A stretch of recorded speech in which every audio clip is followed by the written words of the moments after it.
those, Who is number 32? late injuries for the SmackDown stars paying off. Holy You gotta be kidding me! Big Daddy Cool Diesel! What? Diesel's back! Diesel's here! 6'11", 311 pounds from Detroit, Michigan!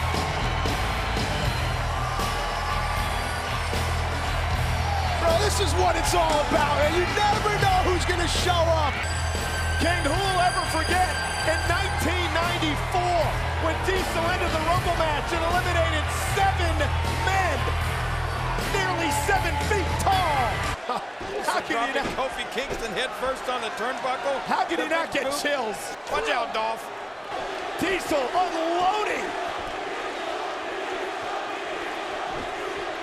It is electric in the garden. Diesel is back.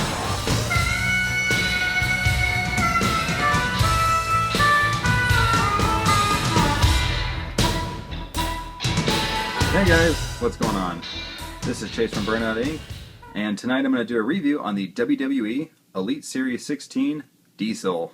To me, this was the figure to get from this line, aside from the CM Punk. I'm actually still trying to get a hold of one of those.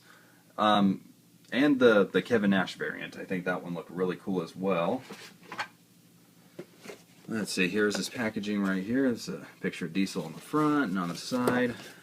And on the back, it's got a nice description of when Diesel debuted and when he won the WWE Championship.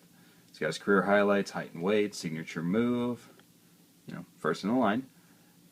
And it's got the other figures in the way: Big Zeke, The Rock, Heath Slater, CM Punk, Randy Orton, and the Kevin Nash variant. Of course. Alright, so Diesel and Nash are technically the two flashback characters right here. And something strange happened when I picked up this figure. It felt perfect.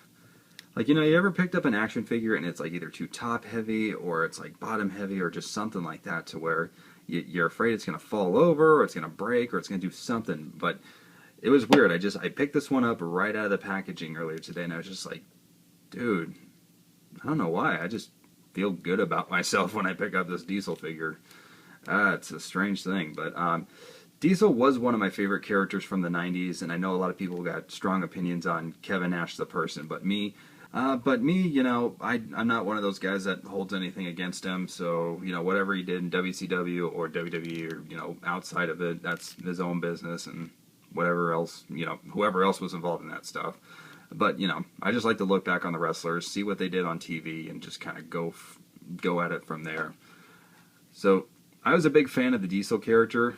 When I started watching wrestling again in the 90s, I believe, Diesel was the champ at the time. It was, I think, right after the pay-per-view where British Bulldog turned heel and attacked Diesel.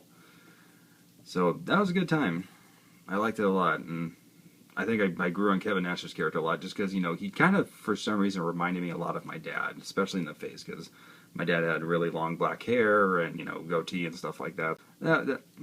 Just little stuff like that, and they kind of had the same sort of sense of humor, and I like Diesel. I liked his look, and I liked the character. I loved the entrance music, and I've seen guys do power bombs before, but the jackknife power bomb, I really, really liked the way that looked.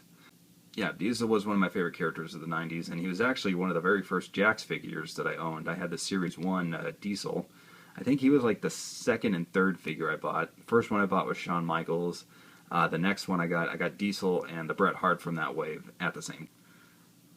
Alright, so getting into the figure here, this is a great likeness to Kevin Nash. I mean, this is a great, great face scan. I mean, funny thing, this kind of reminds me of how he looks now with the face. Like, I don't think he looks really as youthful as he does in the picture and how he looked back then, but I mean, it's a great likeness to, when I look at this, I see Kevin Nash, so it just doesn't really kind of look like a young Diesel to me. It looks a little bit older Diesel. Like maybe they just sort of went with the Kevin Nash head scan and redid it for this one. So, but I don't know. That's just how it looks to me. Good, solid, clean paint detail in there, and I'm liking the hair too. I mean, if you look on the picture, Nash has got, you know, real stringy looking hair going all over the place, you know, like he just got done doing something with a whole bunch of ladies. And then on here, he just, you know, looks like he's got the freaking hair of a Greek god or something. I don't know. Maybe he's just born with it. Maybe it's Dieseline. So he's got this cool little vest right here. You know, he wore it out to a lot of his entrances. He's got like little tassels and stuff, and like studs and, you know, little plates and stuff all around there. It's kind of cool. So you can take it off. And then Big Daddy Cool is ready to kick some ass. I think they kind of made his chest and abdomen a little too skinny. I think I would have chose something a little bit bigger. And of course it says Diesel right there.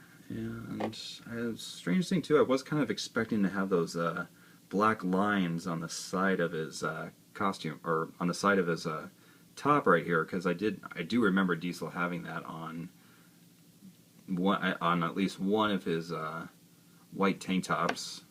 And he is missing his elbow pad that's supposed to be here on the right arm. And let's talk about the right arm real quick. Diesel's got a couple tattoos. He's got a dragon fighting a tiger right here. I want to say it's another tiger design, but it's more red than it is orange. So we'll just say it's two lobsters fighting over a, I don't know, stick or something. So cool, you know, cool tattoos. I do like them, even though I don't know what the hell that one is. One thing I really wanted to point out, and I actually saw this on the review spots review of the Diesel figure before I actually got this one delivered to me. You know, Diesel's hand is horribly misshapen because they used a glove hand on here. Well, I can see what they were trying to do. Like, they were trying to make it look like a real fingerless glove, where it goes all the way down to, you know, like you know, right around this area. When, in fact, you know, I do remember Diesel wearing a full black glove. I mean, it wasn't that small. And, you know, you can see the edges of the gloves right there on his hands. So I don't know if that is just a manufacturer defect that happened on all the figures or what. But, you know, it's an easy fix. I have some black Testors acrylic paint. I can just paint over that. But it's just like, what? Really? That's a huge mistake, guys. Come on. And he's got his leather pants right here with like this cool little, you know, strappy belt going on. He's got more tassels going all the way down. And I do remember some of his costumes having silver tassels, but he did have black tassels as well, so I still think that's pretty accurate. And he's got a pair of wrestling boots down here, but you can't, you know, do much with them because his pants are blocking them. And I do love all the texture work that they did on here. I mean, I just love it when, like, all the folds and the way it's just, you know, falling and stuff like that. And all the creases and crevices and stuff. I mean, it's really cool. So other than that, not much to the figure. So we'll set him up there.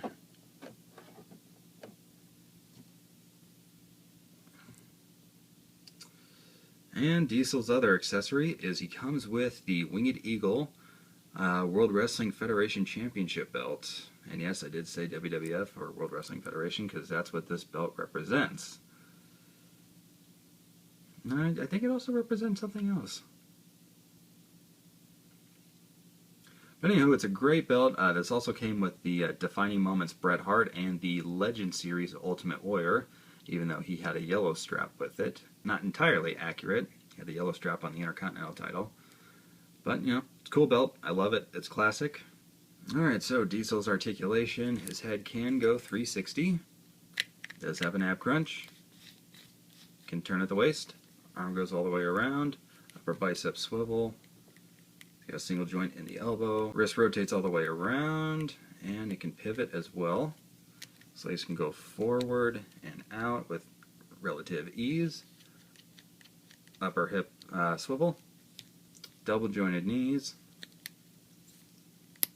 And his feet can kind of rock and pivot a little bit. But they have a hard time going up and down because they are blocked by the pant leg.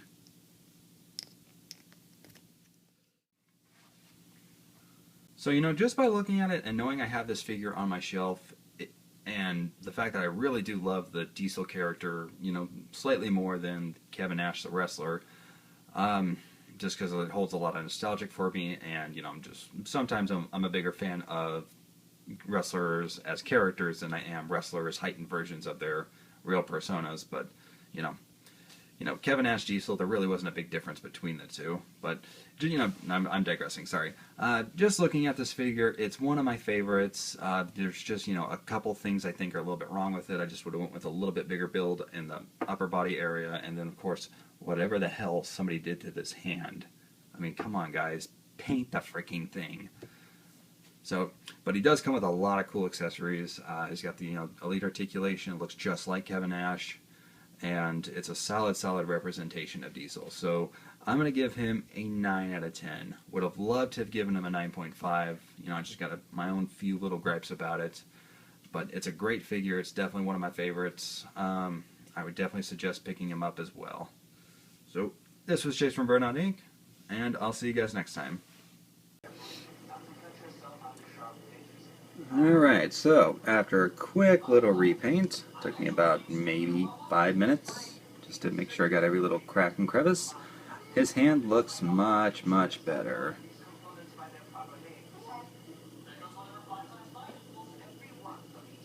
Just gotta maybe get those little lines at the end, but I just don't want it to bleed onto his fingers. But yeah, you see, it looks a lot better definitely from a distance. Because, you know, it doesn't look like his fingers are all swollen, like he just got stung by a bee or something. Right? Baby, it's Dieseline.